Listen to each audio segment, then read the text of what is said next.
అందరికీ నమస్కారం. నా పేరు మెల్లం భరత్. నేను రీసెంట్గా 1 year బ్యాక్ పాండిచేరిలో డాక్టర్ కంప్లీట్ చేసి వచ్చాను.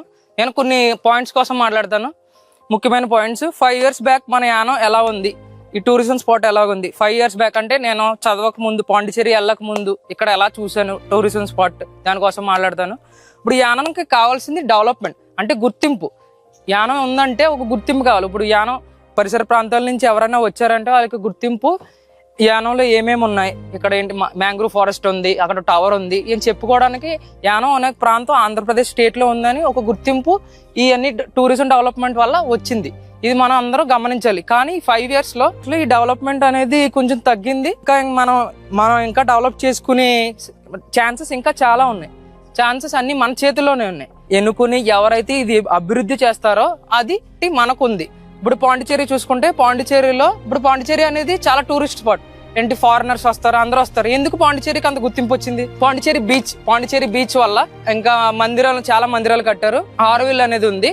ఇవన్నీ టూరిజం స్పాట్స్ వల్ల పాండిచేరికి డెవలప్ అయింది. అలాగే మల్లాడి కృష్ణారావు గారు యానాన్ని డెవలప్ చేయడానికి ఈఫిల్ టవర్ కట్టారు, ఆ తర్వాత మడవడులు కట్టారు, ఇంకా చాలా ఎన్నో చేస్తారు. 5 years బ్యాక్ ఇప్పుడు మా ఫ్రెండ్స్కి చెప్పుకోవడానికి ఏముందంటే, యానం అంటే ఒక టవర్ ఉంది, ఒకటి ఇది ఉంది. ఇప్పుడు 5 years తర్వాత ఇప్పుడు వాళ్ళు విజిట్ చేసిన ప్రకారంగా ఇది ఉందంటే ఇది ప్రస్తుతానికి డెవలప్మెంట్లో లేదు. కొన్ని చిన్నపిల్లలు రావడానికి కూడా డెవలప్మెంట్లో లేదు. ఎందుకంటే ఇక్కడ అన్ని పాడైపోయినాయి. వాళ్ళు రావడానికి వాళ్ళకి యాక్సిడెంట్లు జరిగే అవకాశాలు ఎన్ని ఉన్నాయి. కాబట్టి ఇది ఇంకా 5 years ముందు ఇట్లా ఉన్నది ఇప్పుడు లేదు. ఇప్పుడు 5 years ముందు మనకి ఎన్డీఏ గవర్నమెంట్ సెంట్రల్ గవర్నమెంట్ నుంచి నిధులు తెప్పించడం వల్ల యానంలో, ఒక చిన్న ప్రాంతమైన యానంలో ఇంతలా పెద్దగా కట్టడానికి మనకి జరిగింది. అలాగే ఇప్పుడు కూడా ఎన్డీఏ కూడా ఇప్పుడు పాల్గొంటుంది.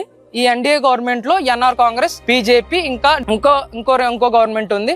సో ఇది కూడా మనం ముందుకు తీసుకొచ్చి ఎన్ఆర్ కాంగ్రెస్ ని, బీజేపీని మనం ముందుకు తీసుకొస్తే ఇప్పుడు కూడా డెవలప్మెంట్ అయ్యే ఛాన్సెస్ ఎక్కువగా ఉన్నాయి. ఇంతకన్నా 2 ఇంతలు ఎక్కువగా. ఇప్పుడు 5 years బ్యాక్ మన ఉద్యోగం సదుపాయాలు లేవని కొంతమంది చెప్పారు.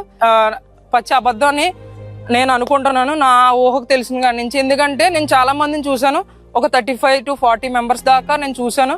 సో ఇక్కడ ఇప్పుడు ఈ టూరిజం కట్టడం వల్ల, టవర్ కట్టడం వల్ల చాలా మంది యానంకి వచ్చి ఉద్యోగాలు చేసుకుంటున్నారని నా అభిప్రాయం. ఇప్పుడు కూడా మనం vote for Yanam development, Yanam develop చేస్తే అంత మంచిది. ఆ ఓట్ వేసే ముందు కొంచెం ఆలోచించి ఓట్ చేయండి. ఇది నా అభిప్రాయం. Thank you.